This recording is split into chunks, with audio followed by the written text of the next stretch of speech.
Good morning. Today's we have discussing over here topic of electrostatic. Last class में हमने discuss किया था particles के बारे में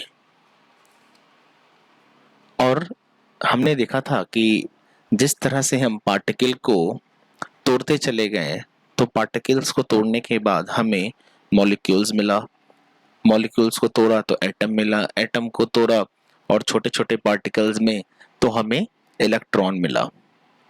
ठीक है, तो मैंने आपसे बोला था कि नेक्स्ट क्लास में हम डिस्कस करने जा रहे हैं इलेक्ट्रॉन के बारे में। इलेक्ट्रॉन के बारे में तो आज हम लोग पढ़ेंगे इलेक्ट्रॉन थ्योरी। ओके, तो आज हम लोग पढ़ने वाले हैं electron theory of electrifications, rules of charge, types of material that is conductor, insulator और सेमीकंडक्टर और यूनिट ऑफ चार्जेस के बारे में। तो सबसे पहले हम basic definitions of electron theory पे आते हैं कि इलेक्ट्रॉन थ्योरी का जो बेसिक डेफिनेशन है वो है क्या। तो टॉपिक सबसे पहले आप अपनी कॉपी पे लिख लीजिए, इलेक्ट्रॉन थ्योरी। ठीक है, अब देखिए इलेक्ट्रॉन थ्योरी है क्या। सबसे पहले इसके डेफिनेशन पर आते हैं। Every atom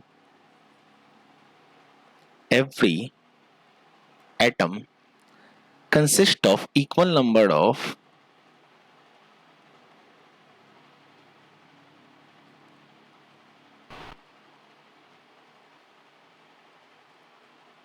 every atom consists of equal number of electron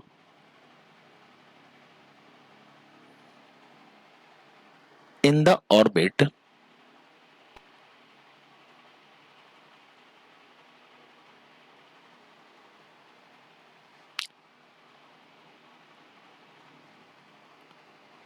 which have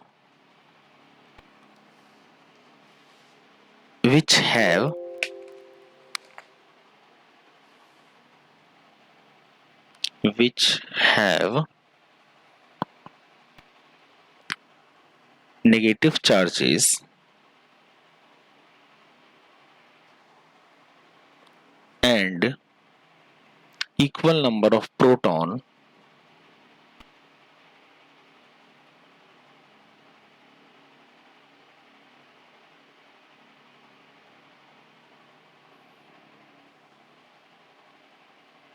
in the nucleus which have positive charges.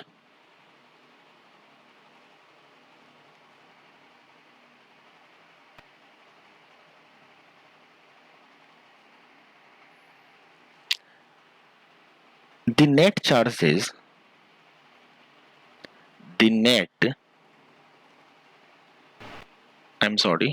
इसको काट दीजिए। The net charge on the electron is the minimum charge on the particle is the minimum charge on the particle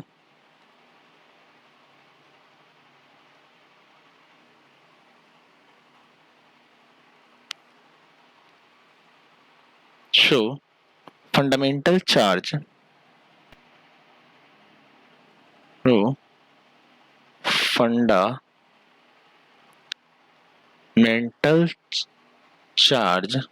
that is equal to होता है 1.6 into 10 to the power minus 90 coulomb. ये आपको ध्यान में रखना है। इक्वल टू होता है 1.6 into 10 to the power minus 90 coulomb.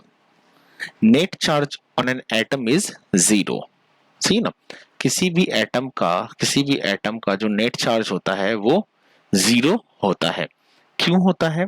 क्योंकि उस एटम में इक्वल नंबर ऑफ प्रोटॉन और इक्वल नंबर ऑफ इलेक्ट्रॉन होता है। इक्वल नंबर ऑफ प्रोटॉन बोलने का मतलब कि इसमें equal number of positive charges और equal number of negative charges दोनों होता है, तो इसलिए उसका नेट चार्ज जो है वो 0 होता है। ठीक है, तो इलेक्ट्रॉन थ्योरी में बेसिकली हमने बात किया कि किसी भी एटम में जब हम किसी भी मॉलिक्यूल को तोड़ते हैं तो हमारा एटम आता है, और एटम को तोड़ते हैं तो हमारा इलेक्ट्रॉन आता है। तो किसी भी एटम में इक्वल नंबर ऑफ इलेक्ट्रॉन उसके ऑर्बिट में होता है which has negatively charge, and equal number of proton which has a positive charge. और उसका नेट चार्ज इसीलिए क्या होता है, 0 होता है। उसका नेट चार्ज क्या होता है, इसलिए 0 होता है क्योंकि उसमें इक्वल नंबर ऑफ इलेक्ट्रॉन और इक्वल नंबर ऑफ प्रोटॉन, मतलब इक्वल नंबर ऑफ प्रोटॉन और equal number of electron, equal number of positive charge और equal number of negative charge होता है। इसीलिए उसका नेट चार्ज, यानी कि उसके नेट चार्ज की बात करें तो नेट चार्ज कितना हो जाता है हमारा, 0। ठीक है ना, और electron equal to 1.6 into 10⁻⁻90 coulomb होता है, ये हमने समझा। ठीक है, अब आगे देखिए कि मान लिया कि हमने एक एटम को लिया, ध्यान से समझिए इसको, बहुत ही इजी है। हमने एक एटम को लिया, तो एटम में बेसिकली क्या होता है, एटम में बेसिकली न्यूक्लियस होता है। मैंने क्या बोला, एटम में बेसिकली क्या होता है, एक न्यूक्लियस होता है। ठीक है, और इसके चारों तरफ इलेक्ट्रॉन पे ये क्या करता है, वर्क करता है। इसके चारों तरफ क्या होता है, इलेक्ट्रॉन पे ये वर्क करता है। ठीक है, तो जैसे ही हम एक तरह से बोल सकते हैं कि अगर हमने किसी एटम को तोड़ा तो हमें या तो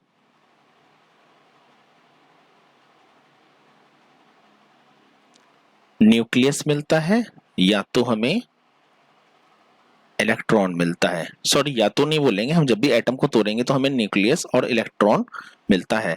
इलेक्ट्रॉन जिसपे की नेगेटिव चार्ज होता है, और न्यूक्लियस जिसमें हमारा प्रोटॉन होता है और न्यूट्रॉन होता है। ठीक है, प्रोटॉन क्या, प्रोटॉन जिसपे पॉजिटिव चार्ज होगा यानी कि प्लस ई होगा, इलेक्ट्रॉन यानी कि जिसपे नेगेटिव चार्ज होगा यानी कि माइनस ई होगा। ठीक है, तो नंबर ऑफ प्रोटॉन और नंबर ऑफ इलेक्ट्रॉन जो क्या होता है किसी भी एटम में इक्वल होता है, यानी नंबर ऑफ इलेक्ट्रॉन और नंबर ऑफ प्रोटॉन क्या होगा, बराबर होगा, जिसकी वजह से उसका नेट चार्ज क्या हो जाता है, 0 हो जाता है। मीन्स जितना पॉजिटिव चार्ज होगा इस एटम की हम बात करें, इसमें जितना पॉजिटिव चार्ज होगा उसमें उतना ही नंबर ऑफ इलेक्ट्रॉन और नंबर ऑफ प्रोटॉन होगा। ठीक है, तो इसमें न्यूट्रॉन पे कोई चार्ज नहीं होता है।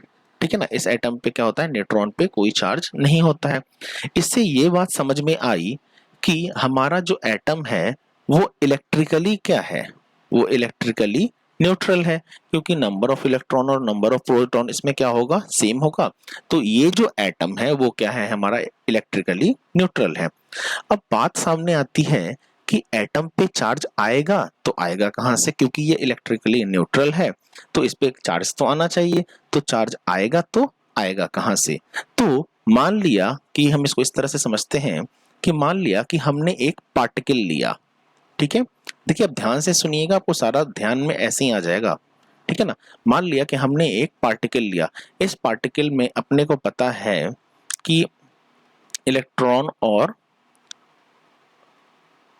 प्रोटॉन दोनों होता है। ठीक है ना, तो इसमें कुछ इलेक्ट्रॉन हमने क्या किया, निकाल लिया। What I am saying here, मैंने बोला कि इस पार्टिकल में से हमने कुछ इलेक्ट्रॉन को निकाल लिया, तो इलेक्ट्रॉन की कमी की वजह से कहा जाएगा कि ये पार्टिकल जो है, ये जो पार्टिकल है ये क्या है, हमारा पॉजिटिवली चार्ज है। ठीक है ना, उसी तरीके से हमने एक दूसरा पार्टिकल लिया, इस पार्टिकल में इस बार हम क्या करते हैं, इस बार हम इसमें कुछ इलेक्ट्रॉन को दे देते हैं। ठीक है ना, एक बार हम निकालने का काम कर रहे हैं, निकाल रहे हैं तो पॉजिटिव चार्ज हो रहा है, एक बार हम इसको पार्टिकल को इलेक्ट्रॉन देने का काम कर रहे हैं, तो दे रहे हैं जिसकी वजह से ये पार्टिकल क्या हो रहा है, निगेटिवली चार्ज हो रहा है। ओके, तो आप अपने कॉपी पे नोट पॉइंट देकर इसको लिख लीजिए ये ऑब्जेक्टिव में आ भी सकता है, ठीक है, कि पहला क्या कि excess of electron means particle has negatively charged. What I'm saying, SS of electron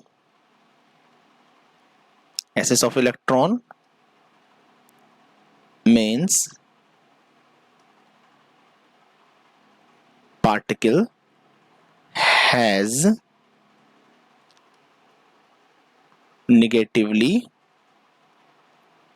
charge, and second one is diffuse of electron means particle has positively charge.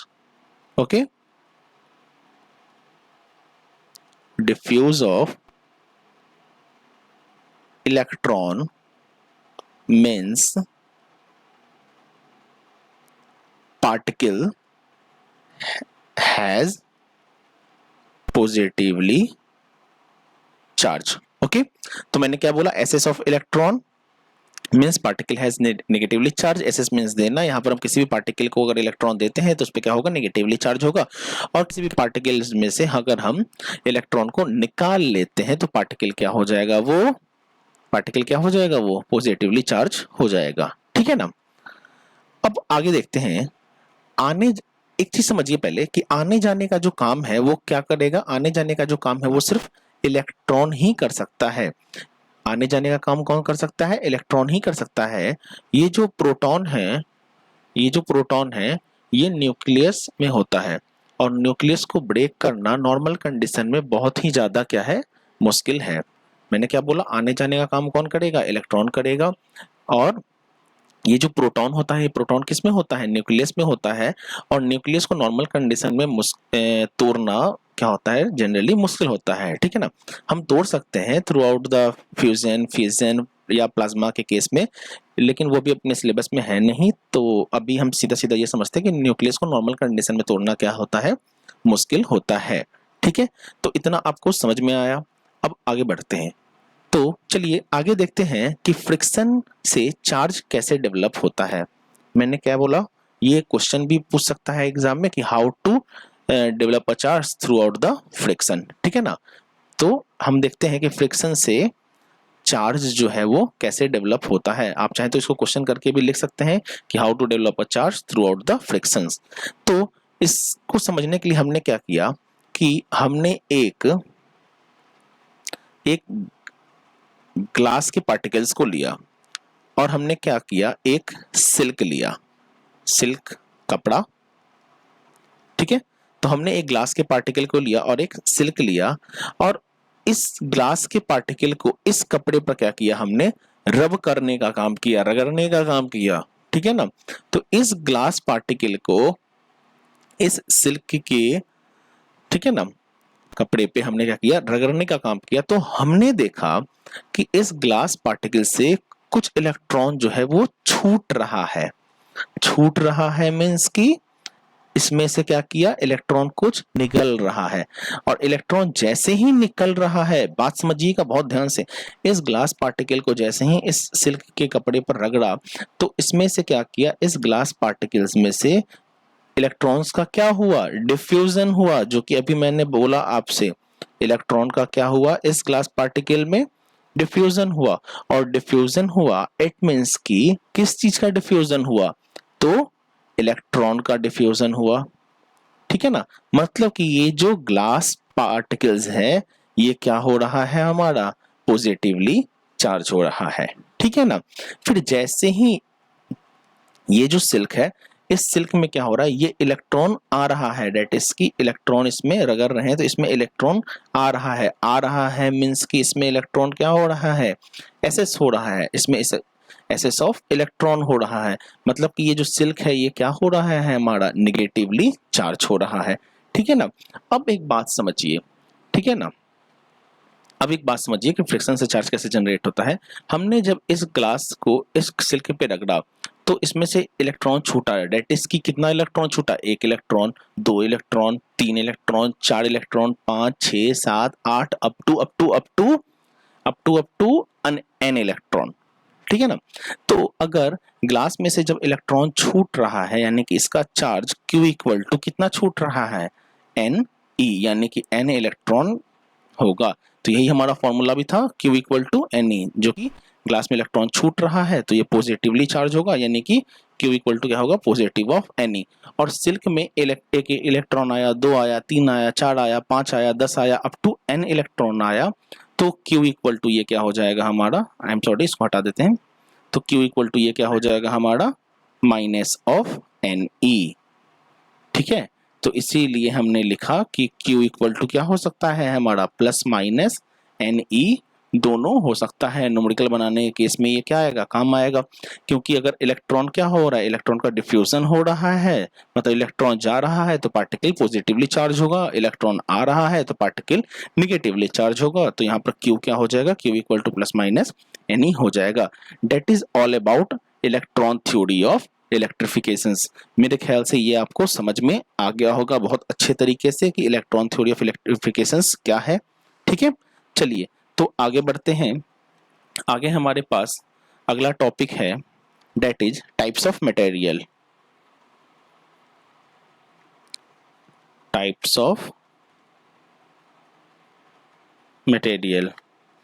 ठीक है, अब देखिए टाइप्स ऑफ मटेरियल, बचपन में ही आप लोगों ने पढ़ रखा होगा, मटेरियल हमारा 3 टाइप्स का होता है, डेट इज कंडक्टर,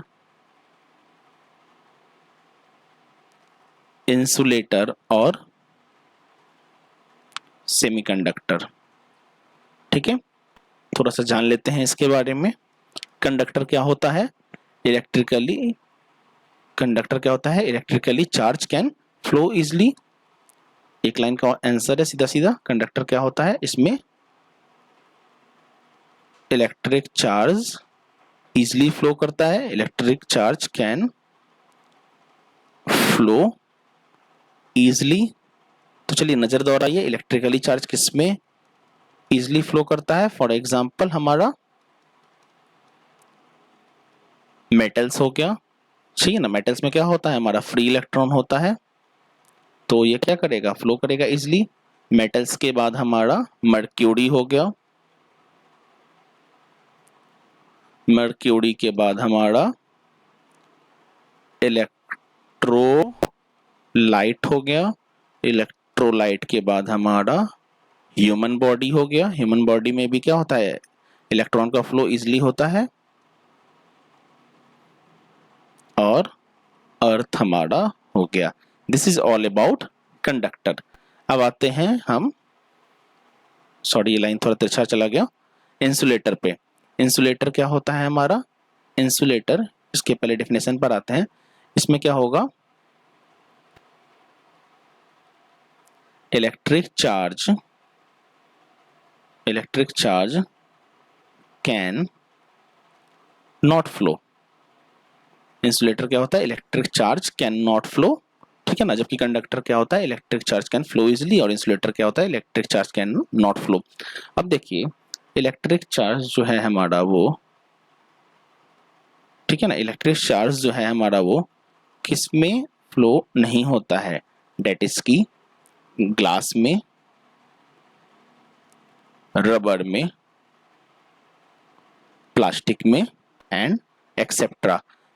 ये जो पार्टिकल्स है इसमें जो फ्री इलेक्ट्रॉन होता है वो क्या होता है, बहुत कम होता है। या तो हम सीधा सीधा बोल सकते हैं कि ये जो मैंने पार्टिकल्स का नाम दे रहा हूँ, ग्लास, रबर और प्लास्टिक, इसमें फ्री इलेक्ट्रॉन नेग्लिजिबल होता है, ना के बराबर होता है। ठीक है, अब थर्ड हम आते हैं। थर्ड हमारा क्या है यहाँ पे, सेमीकंडक्टर। तो सेमीकंडक्टर क्या होता है, इसमें conductivity of semiconductor is less than conductor and greater than insulator. What I'm saying here, I'm saying here conductivity of semiconductor,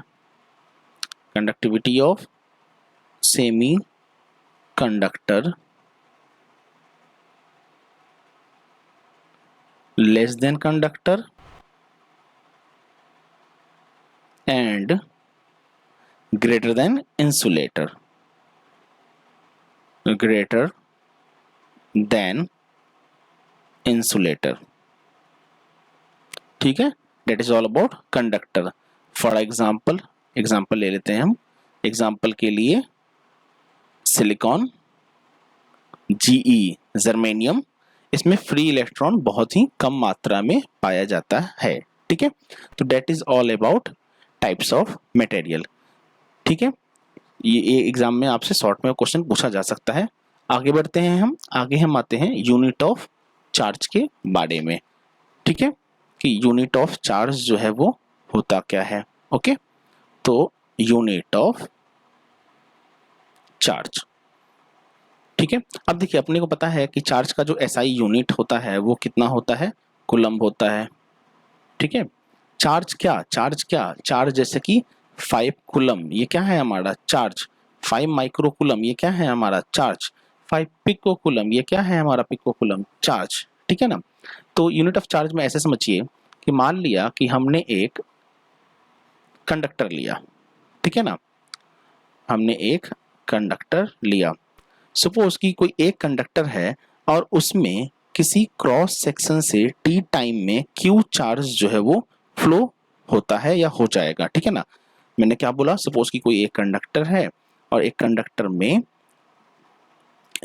में किसी भी क्रॉस सेक्शन से टी टाइम में क्यू चार्ज जो है फ्लो हो जाएगा। डेट इज की आई इक्वल टू क्या हो जाएगा, Q by t. I equal to क्या हो जाएगा, क्यू बाई टी। ठीक है ना, तो I equal to Q by T है, तो इसको हम लिख सकते हैं Q equal to I into T. ठीक है, अगर I equal to Q by T है तो क्यू इक्वल टू क्या हो जाएगा, आई इंटू टी। ठीक है ना, अब बात समझिए, टी को जो है हम वो सेकेंड में मेजर करते हैं, टी को जो है वो सेकेंड में मेजर करते हैं, और आई जो है इसको हम मेजर करते हैं एम्पियर में, यानी कि ए में। ठीक है, तो हम सीधा सीधा बोल सकते हैं कि Q यानी कि कूलम को हम C इक्वल टू एम्पियर यानी कि A, और टाइम जिसको हम सेकेंड में बोलते हैं यानी कि S। तो यहाँ से हमारा क्या आ जाएगा, C equal to A into S. A क्या, एम्पियर, S क्या, सेकेंड, टाइम इन सेकेंड। ठीक है ना, मतलब कि 1 coulomb equal to A into S, 1 coulomb, that is all about unit of charge. ठीक है, तो मेरे ख्याल से आपको यूनिट ऑफ चार्ज समझ में आ गया होगा। यूनिट ऑफ चार्ज क्या, 1 coulomb equal to A into S, 2 coulomb, 3 coulomb, 5 coulomb, 6 coulomb, 7 coulomb. ये जब भी चलेगा तो क्या चलेगा, एक इंटीजर के टर्म में चलेगा। ये जब भी चलेगा, 1 जाएगा, 2 जाएगा, 3 जाएगा, 4 जाएगा, 5 जाएगा, जब भी जाएगा ये एक इंटीजर के टर्म में जाएगा। जैसे कि 1 इलेक्ट्रॉन जाएगा, 2 इलेक्ट्रॉन जाएगा, 3 इलेक्ट्रॉन जाएगा। ठीक है ना, और 1 इलेक्ट्रॉन इक्वल टू कितना होता है, 1.6 into 10 to the power minus 90 coulomb. ठीक है, तो ये हमने समझा क्या, यूनिट ऑफ चार्ज के बारे में। ठीक है ना, चलिए अब हम देख रहे हैं कि यूनिट ऑफ चार्ज के बाद हमारे दिमाग में क्वेश्चन आता है कि क्या चार्ज में, यूनिट ऑफ चार्ज के बाद हमारे दिमाग में क्वेश्चन आता है कि क्या चार्ज का कुछ प्रॉपर्टी भी होता है। ठीक है ना, तो यस, चार्ज का हमारा प्रॉपर्टी भी होता है, चार्ज किस किस फॉर्मेट में होता है। ठीक है ना, तो नेक्स्ट क्लास में हम ये डिस्कस करेंगे कि प्रॉपर्टीज ऑफ चार्ज का कौन कौन सा प्रॉपर्टीज है। ठीक है ना, और इसके अलावा कुछ इंपॉर्टेंट पॉइंट्स है जो कि मैं यहाँ दे रहा हूँ।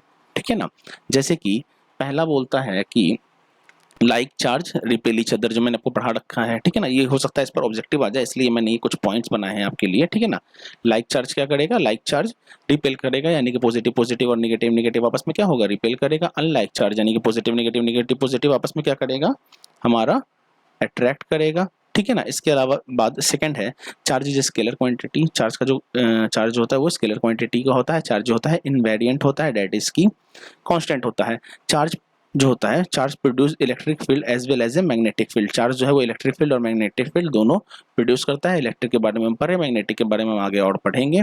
ठीक है ना, but does not release radiate energy. Radiation energy ये क्या करेगा, रिलीज नहीं करेगा when it is an accelerated. ठीक है ना, एक्सेलरेट करेगा तो उसके बाद हम देखेंगे, आगे पढ़ेंगे। ठीक है ना, उसके बाद डायमेंशन फॉर्मूला जो चार्ज का Q इक्वल टू क्या होता है, वो 80 होता है, और 1 कूलम इक्वल टू होता है 3 इंटू 10 टू द पावर 9 होगा। ये 1 coulomb equal to 3 into 10 to the power 9 ESU, that is की इलेक्ट्रोस्टैटिक यूनिट। ठीक है, तो इतना आप लेक्चर को देखिए, इसको समझिए। इसका असाइनमेंट आपको असाइनमेंट में हमारे ऑफिशियली ऐप में मिल जाएगा। ठीक है, तब तक के लिए इतना ही रहने देते हैं। Thank you. नेक्स्ट क्लास में ज़रूर जुड़िए।